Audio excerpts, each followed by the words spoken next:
Olá pessoal, tudo bem? Então vamos hoje dar aqui sequência ao nosso módulo nutrição, a última aula do módulo, né? E aqui então o sistema excretor. Até o momento a gente já viu então a parte de sistema digestório, a parte de fisiologia cardiovascular, fisiologia respiratória, e hoje aqui então nós vamos ver o último tópico do módulo de nutrição, que é justamente o sistema excretor, ou seja, como é que a gente vai botar para fora os metabólitos aí do corpo e fazer essa regulação do que fica, do que é útil para o corpo e do que não é útil para o corpo, que precisa ser eliminado, tá bem? Bom, quando a gente fala aí de sistema excretor, a gente basicamente está falando desse conjunto de órgãos aqui, né, que seriam então os rins, tá certo?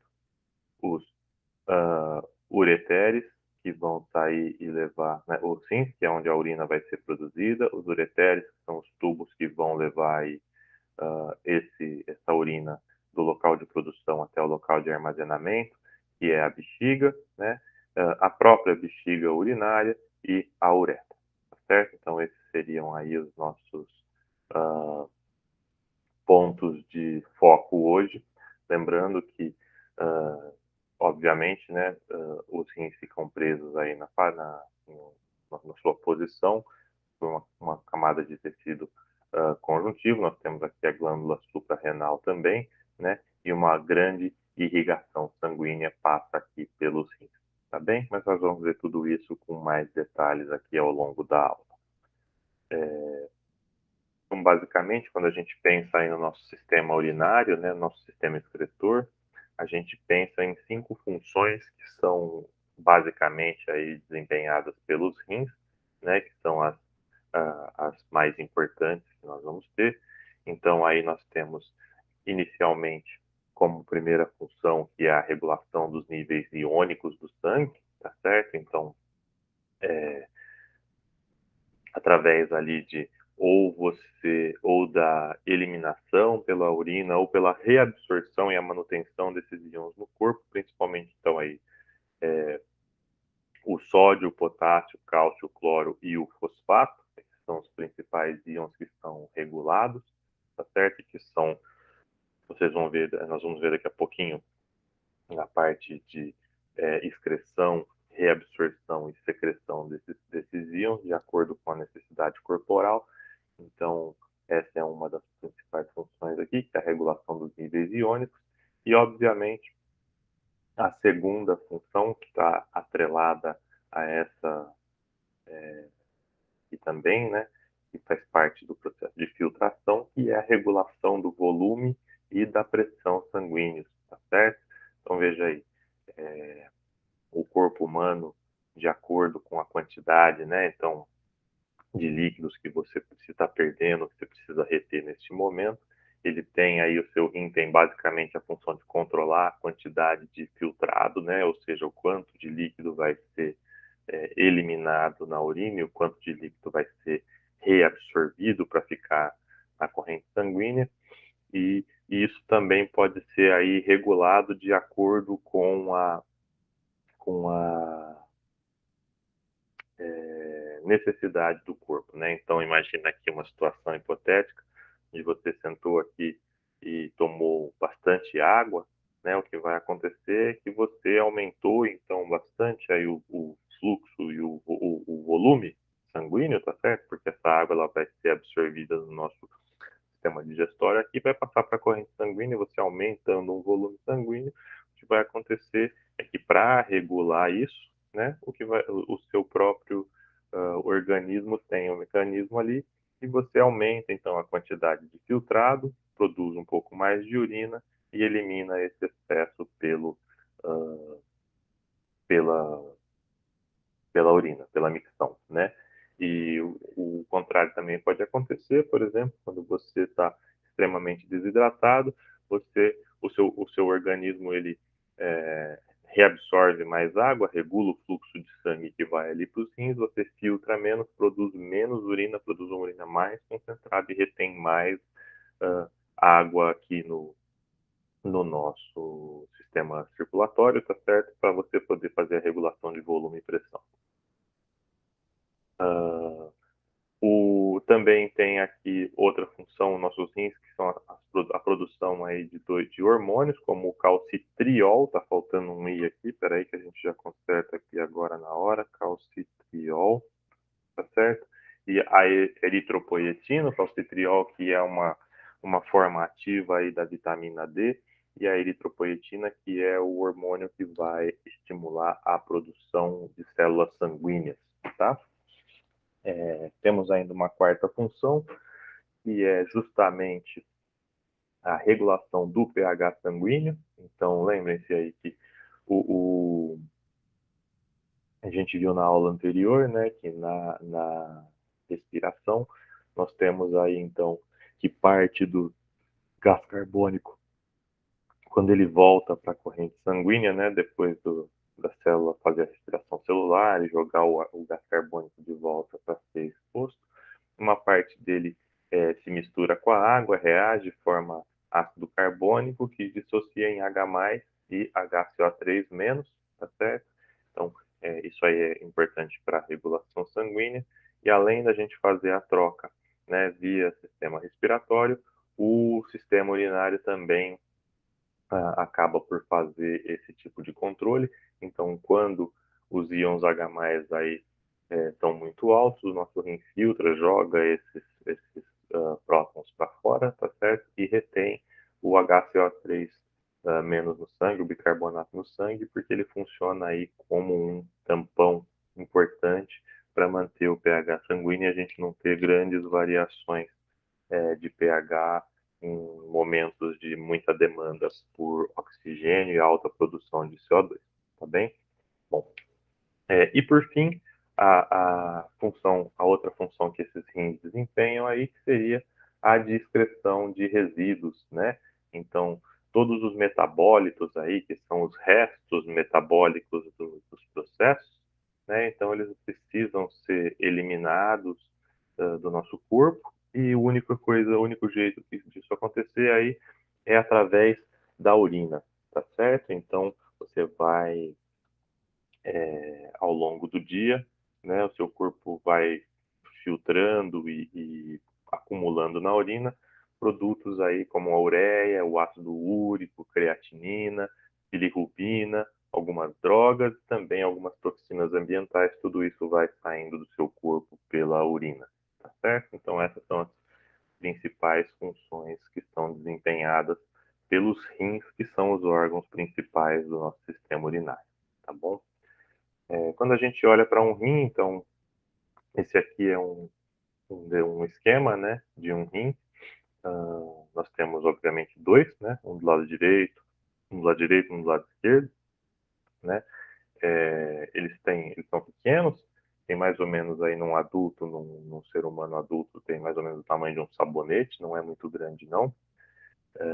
E eles são recobertos, né, na parte, deixa eu botar aqui o pointer, na parte externa, na camada mais externa, eles são recobertos por uma membrana, que nós vamos chamar de cápsula renal, tá certo? E vai servir para manter aí todas as partes do rim aqui dentro e dar unidade para ele.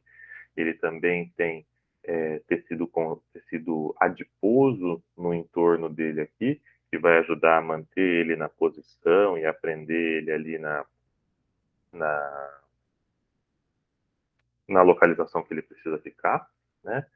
E internamente, bom, ainda externamente aqui, se você olhar, o rim, ele tem esse formatinho aqui, ele parece um feijão, né? Ele tem esse que nós chamamos aqui de hilo renal, que é essa reentrância na parte mediana dele, que vai fazer o seguinte, é por essa reentrância aqui, pelo hilo renal, que vai sair aqui o ureter, ou seja, o tubo coletor da urina que foi produzida aqui no rim, sai por aqui, e também é por essa região do hilo renal em que nós vamos ter tanto artérias chegando quanto veias saindo para trazer e levar o sangue desse órgão que é tão importante, tá bem? Se nós fizermos um corte aí, então, no rim e formos olhar, nós vamos ver que ele é dividido aqui em duas partes.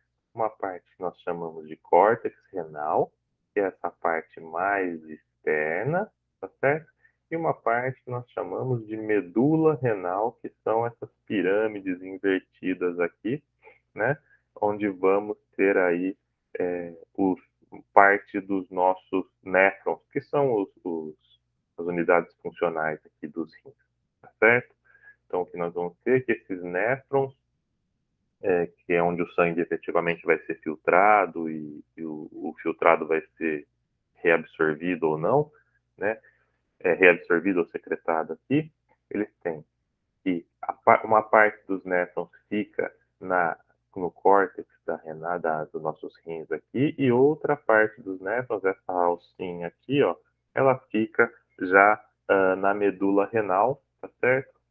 Depois ela vai, nós vamos ter aqui ainda esse túbulo coletor aqui, e vai desembocar nesses cálices menores. Esses cálices menores eles vão servir como porta de entrada, então toda a urina que é produzida aqui nesses túbulos aqui, ela vai desembocar aqui, vai ter, então todos os néfrons que estiverem por aqui, eles vão desembocar nesses túbulos menores aqui.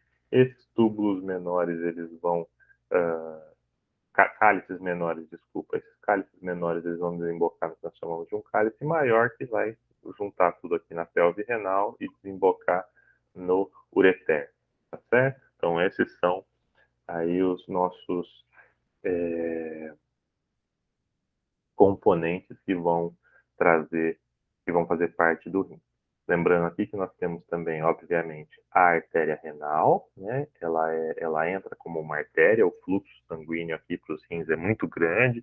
Se a gente pegar o débito cardíaco em repouso, aí, em torno de 20 a 25% desse débito cardíaco, ele é diretamente encaminhado aos rins, ou seja, por minuto, aí nos rins vão ser filtrados em torno de 1.000 a 1.200 ml de sangue, passam pelo rim, tá certo? Então, altamente funcional. E essas artérias, obviamente, como todas as outras, elas começam a se ramificar e até que elas vão ser filtradas aqui no nosso néfron, a gente vai ver já já como, tá bem? Acho que aqui desse slide era só. E aí a gente já vai partir direto aqui para o nosso néfron. O néfron que é efetivamente onde basicamente tudo acontece aqui no rim, né? O néfron é o que nós chamamos então de unidade básica ou funcional dos rins, tá certo? Eles são muito numerosos, nós temos aí aproximadamente 1 milhão de néfrons por rim, ou seja, é um negócio bastante bem difundido, né? E é a partir da ação do néfron que nós vamos ter aí a formação da urina, né? Cada néfron, para você ter uma ideia, os néfrons filtram aproximadamente aí 250 ml de sangue por minuto, né? Então, é bastante sangue que chega ali e vai sendo filtrado. Quando a gente pegar um néfron, no próximo slide aqui, nós vamos dividir ele então em cápsula glomerular, que é onde o sangue é filtrado. Nós vamos ter ainda um túbulo contorcido proximal, que é onde começa a reabsorção das coisas úteis, uma alça, que nós chamamos de alça de Henle, e o túbulo contorcido distal. Nessas três partes aqui do néfron, tanto ocorre reabsorção de coisas importantes, quanto também secreção de coisas que estão no sangue, que precisam ser jogadas fora e não foram filtradas lá em cima, certo? Uma coisa importante que a gente precisa saber é que os néfrons são unidades extremamente desenvolvidas e complexas e que ao longo da vida não são formados novos néfrons, né? Então, se você sofre um dano no rim ou se tem algum problema de rim, só tem dois caminhos aí, né? Ou viver com o rim que está funcionando, ou o transplante, não tem outra opção, não tem medicamento, não tem nada, e quem tem muito problema aí de néfrons e de rins, né? Vira e mexe acaba precisando fazer aquela filtragem artificial do sangue, que nós chamamos de hemodiálise, tá bem? Bom, pessoal, se nós pegarmos aqui então o nosso o nosso néfron, tá certo? Eu vou dar uma ampliada nele aqui para a gente enxergar direitinho o que está acontecendo. Então, o néfron, na verdade, ele é essa parte amarelinha aqui, ó. Ele começa aqui na cápsula glomerular, tá certo? Aí ele tem numa parte mais proximal esse tubo contorcido, que nós chamamos de túbulo contorcido proximal, tá certo? Tem aí depois uma alça reta, que não faz mais, que não tem aquela parte contorcida, que nós vamos chamar de alça do néfron ou alça de Henle, são os dois nomes que vocês vão achar por aí pelos livros, tá certo? E depois que sai aqui da alça de Henle, você tem mais uma parte contorcida aqui, e essa nós vamos chamar de túbulo contorcido distal, tá certo? Esse túbulo contorcido distal ele vai desembocar num outro túbulo maior, de maior calibre, chamado de túbulo coletor, e o túbulo coletor vai levar isso até o cálice menor, que vai cair no cálice maior, na pelve renal e no ureter. Tá bem? Então,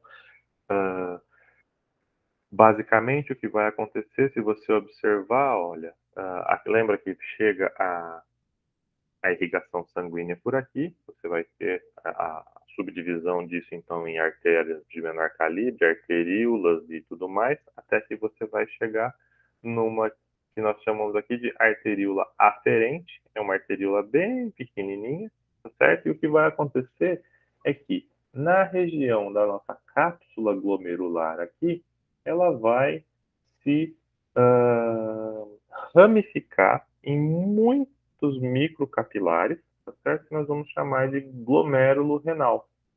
E esse aqui é onde vai acontecer a nossa filtração sanguínea, tá certo? Depois esses capilares todos se juntam e passam a formar o que agora nós chamamos de arteríola eferente. Então, veja, chega pela arteríola aferente, se ramifica no glomérulo renal, e depois se junta e forma a arteríola eferente, tá certo? Que vai sair daqui, mas ela, veja, ela vai agora se ramificar e vai irrigar, vai permear toda a parte do túbulo contorcido proximal, da alça e do túbulo contorcido distal, tá certo? Porque aqui vai continuar ainda a reabsorção dos vai continuar a reabsorção de coisas importantes que foram filtradas ali e jogar fora coisas que ainda não passaram, que ainda estão em excesso por aqui, no sangue, que não saíram aqui na filtração glomerular, certo? Então, se você for olhar o que vai acontecer, o caminho que esses fluidos vão fazer é o seguinte: vem o sangue por aqui, no glomérulo você tem uma alta pressão aqui, então parte desse líquido, então ele é filtrado, ele extravasa, tá certo? Ele vai cair aqui na sua cápsula glomerular, e ele vai passar aqui dentro é tudo cheio de fluido, tá? Então tem o fluido na cápsula glomerular, vai passar pelo seu túbulo contorcido proximal, pela parte descendente do nosso ramo, da nossa alça de Henle, pela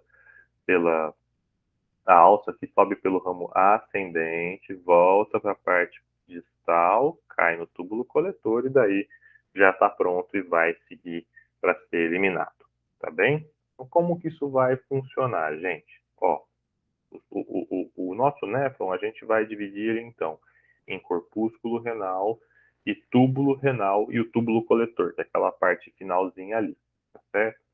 O nosso corpúsculo renal, ele é formado pela cápsula glomerular, em alguns lugares vocês vão achar isso também escrito como cápsula de Bowman, tá certo? E o nosso glomérulo renal. Lembra que é aquele monte de arteríola que ela se ramificou aqui, a gente deixou uma só para simplificar o, o nosso procedimento aqui de visualização, tá certo? Então, aqui no corpúsculo, vai acontecer o que nós chamamos de filtração glomerular. Ou seja, o plasma sanguíneo e substâncias que são pequenas, né, íons, moléculas pequenas, como aminoácidos, glicose, essas coisas, eles extravasam do plasma aqui e passam para esse líquido que está dentro da cápsula glomerular, tá bom? Então, isso aqui é o nosso filtrado sanguíneo.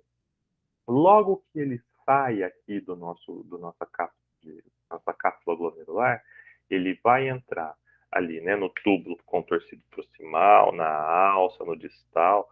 O que vai acontecer? Este filtrado que foi aqui, ele tem de tudo.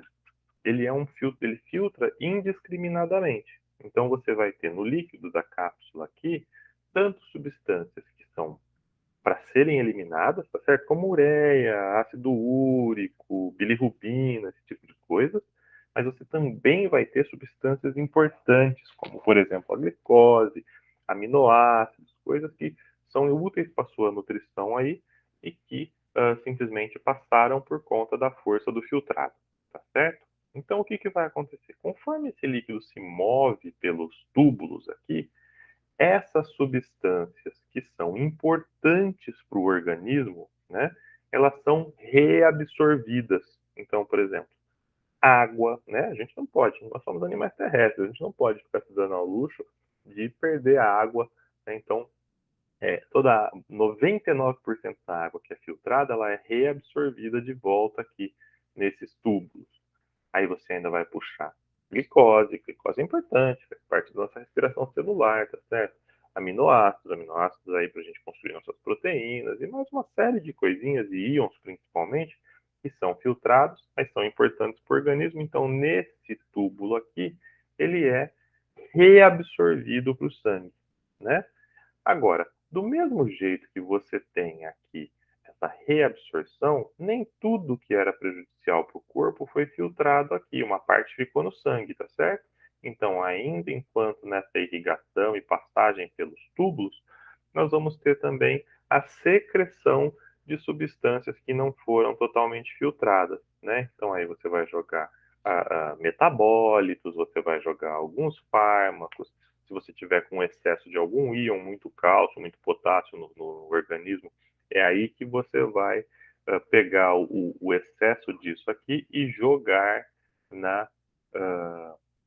para dentro dos nossos túbulos aqui e vão formar a urina, tá certo? Esse transporte pode acontecer tanto de forma passiva, dessas substâncias de forma passiva, quanto de forma ativa. Tem um quadro resumo aqui na frente que a gente vai enxergar, tá certo? Então vejam, voltando ao slide anterior, o filtrado sai aqui e repare como tudo isso aqui ó, é totalmente rico em vascularização, justamente para que essa reabsorção e essa secreção possam acontecer de maneira bastante ativa aqui nesse túbulo antes da urina ser formada, para a gente poder não perder aí substâncias importantes e também não perder a oportunidade de eliminar coisas que não deveriam mais estar no nosso organismo, tá bem?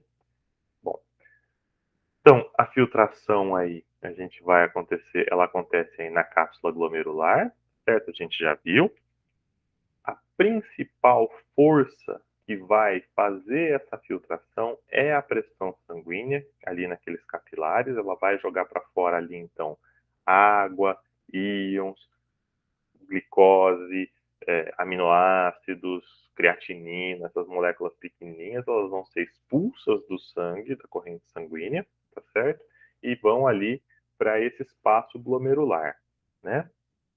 Coisas maiores, tipo proteínas, as células sanguíneas, essas são muito grandes, essas obviamente não vão atravessar, né, pela membrana plasmática ali das células, então essas ficam. Então é só mesmo coisas do plasma, nem tudo, algumas coisas do plasma é que estão filtradas e expulsas ali no nossa cápsula glomerular, tá bem?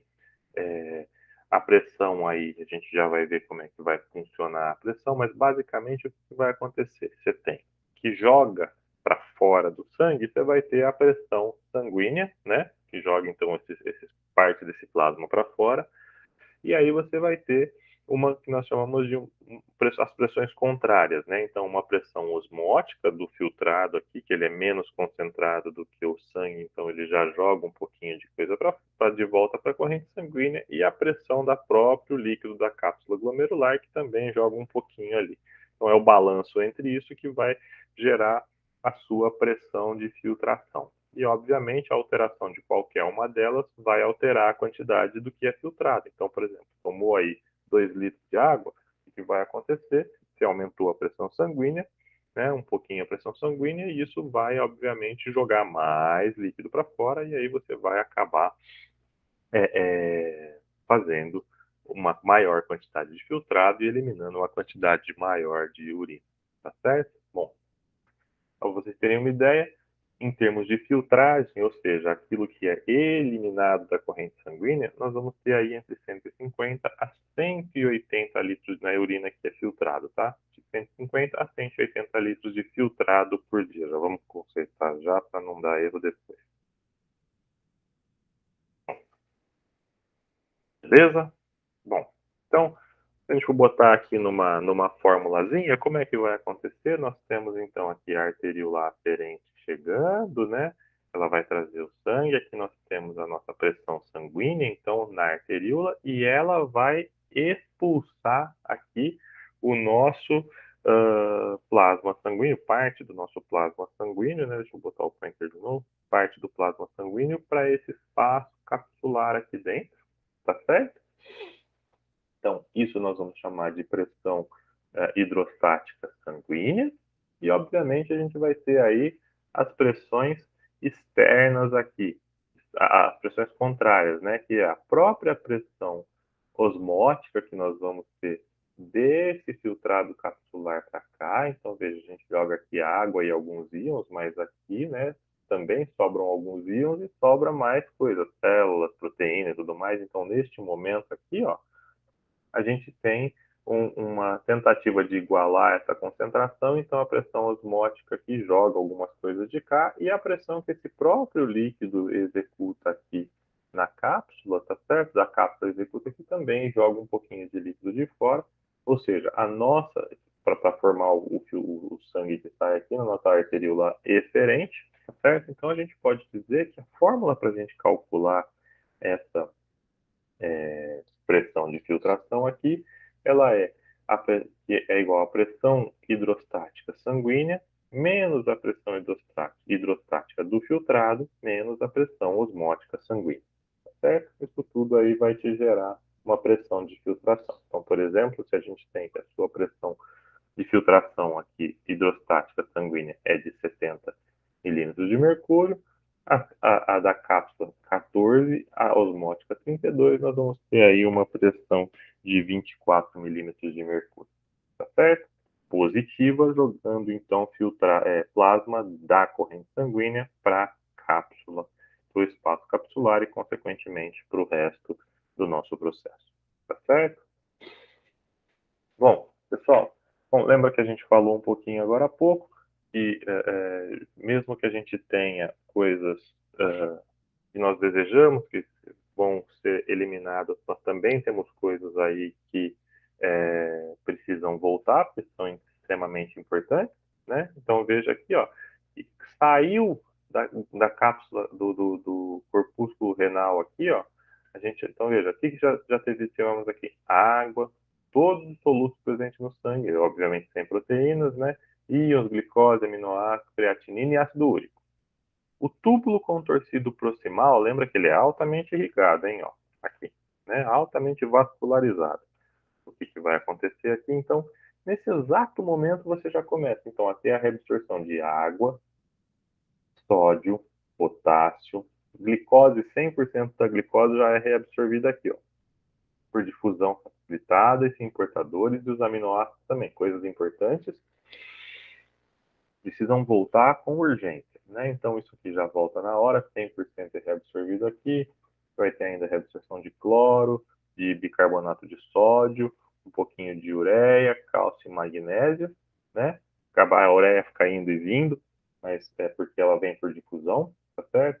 Mas você vai ter secreção ativa aí de íons H+, de amônia, de ureia e de creatinina, tá certo? Então, você vai essas são as substâncias que você já começa aqui. Temos agora a alça do néfron aqui, tanto no ramo descendente quanto no ramo ascendente. Repare que a água continua a ser reabsorvida e os outros íons também, porque as pequenas moléculas já voltaram, né? Então agora, sódio, potássio, cloro, bicarbonato, cálcio e magnésio já estão sendo reabsorvidos aqui, e você tem de novo aqui mais uma secreção de ureia, né, para este túbulo, para aqui, para a alça do néfron, tá certo? Em quantidade variável aí. E na parte aqui do nosso túbulo contorcido distal, você continua com reabsorção de água, sódio, cloro e cálcio, tá? Na parte inicial. E na parte terminal, você tem de novo aqui alguma reabsorção. E neste ponto aqui, ó, tanto no finzinho do nosso túbulo contorcido distal, também no túbulo coletor, aí você vai ter secreção de cálcio, de potássio e de íons H+, a depender aí das concentrações deles no sangue, tá certo? Então, depois de você filtrar, reabsorver tudo isso e devolver algumas coisas para o sangue, ou jogar mais coisas ali, é o que nós temos a urina formada.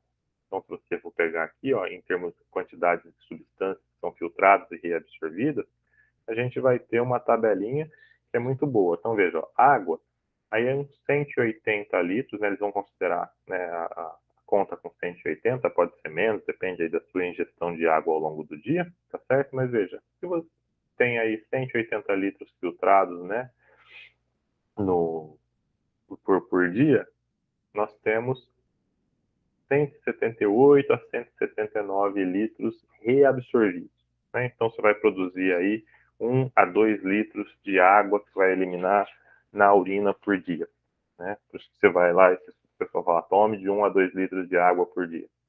Os íons cloretos, que são extremamente importantes para o nosso organismo, veja, então, se você filtra 640 gramas, em torno de 633 ele é reabsorvido, né? Quase só um pouquinho aí, no 1% mais ou menos, fica na urina. Os íons sódio, mesma coisa, bicarbonato, a mesma coisa, a glicose não fica nada, 100% aqui é reabsorvido, a mesma coisa para os aminoácidos que não estão aqui, né? A ureia, que você tem aí, essa parte, como é uma parte passiva, né? Então ela é filtrada, ela é reabsorvida, mas ela também tem uma secreção ali ativa na hora, tanto nos túbulos proximal e distal ali, então você vai eliminar mais ou menos um pouco mais da metade do que você tem por dia, né? O potássio também aí vai variar de acordo com a quantidade a concentração desses íons no sangue, né? Ácido úrico, que é uma coisa tem que ser excretada, então quase tudo ela vai, e a creatinina também, né? Toda ela é secretada e nada é reabsorvido. Então, só para vocês terem uma ideia aí de como é que vai acontecer. E é justamente com base nessas taxas de filtragem, reabsorção e excreção, né, que você vai ter, quando o pessoal vai fazer exame de urina, que você acaba encontrando outras coisas. Então, se achou aminoácido, achou glicose, achou essas coisas na urina, é porque estão com algum problema aí, alguma disfunção no organismo e a homeostase do organismo não está muito legal, tá bom? Por fim, pessoal, então, o sangue, aquela urina passou pelo túbulo coletor, caiu no cálice menor, no cálice maior, na pelve do rim e entrou no ureter. Os ureteres é o que são dois túbulos laterais, né, um de cada lado, direito e esquerdo. Eles vão trazer, então, aí a urina que vem lá dos rins até aqui a região das bexigas. Logo, então, você está bexiga, uma bexiga só que você tem, né? Você tem aí duas aberturas desses ureteres que trazem o líquido para até a bexiga urinária. A bexiga urinária ela funciona aí mais ou menos como um balão mesmo, um balão vazio, né? Internamente ele é todo cheio de pregas para permitir que você aumente ele de tamanho. Então você tem aí uma camada celular interna, uma camada muscular externa, tá certo? Que vai se relaxar quando a bexiga está enchendo e se contrair quando a bexiga está se esvaziando, né? E aí você vai ter aqui como porta de saída da bexiga, né, a uretra. A uretra, então, tem aqui, ela é controlada, tem dois esfíncteres, uma musculatura interna, né, que é um músculo liso, ele tem de funcionamento involuntário, tá? E o outro, um outro esfíncter aqui no ósteo da uretra, né? Você vai no meio do caminho aqui, você vai ter mais um esfíncter aqui, que é um esfíncter de controle voluntário, tá certo? É esse que você consegue controlar aí se você faz ou não faz o xixi. Então, o que acontece é que quando a bexiga está enchendo, você tem o fechamento desse esfíncter aqui, né? Para você não ficar com aquela sensação eterna de vontade de fazer xixi, né? Vai enchendo, conforme a bexiga vai enchendo, você vai tendo ali dentro alguns sensores de distensão na parede muscular que percebem quando a bexiga está muito cheia, tá certo? E aí o que vai acontecer é que você vai, quando dá aquela vontade incontrolável de fazer um xixizinho, né? É porque está tudo muito cheio aqui e esse esfíncter aqui ele para de dar conta e começa, né? Que é quando você precisa segurar e correr no banheiro, né? E aí você tem aqui esse último esfíncter externo aqui, que é o seu último controle. A urina sai, você esvazia aqui a sua bexiga e o processo continua. A filtração nos rins é contínua e o que a gente consegue controlar aqui, então, é só os períodos em que nós... Vamos falar mais ou menos, né? Mas os períodos, então, em que essa urina aqui é produzida, vai sendo aí eliminada do nosso corpo, jogando ela da bexiga para fora. Tá bem? Bom, pessoal, para essa nossa aula de hoje do sistema urinário era isso, tá bem? Nós temos agora, então, esse módulo completo com digestório, cardiovascular, respiratório e excretor. E semana que vem nós voltamos aí já entrando com a parte de percepção do ambiente e a parte de sistema nervoso, tá bem? Então, um abraço e a gente se vê.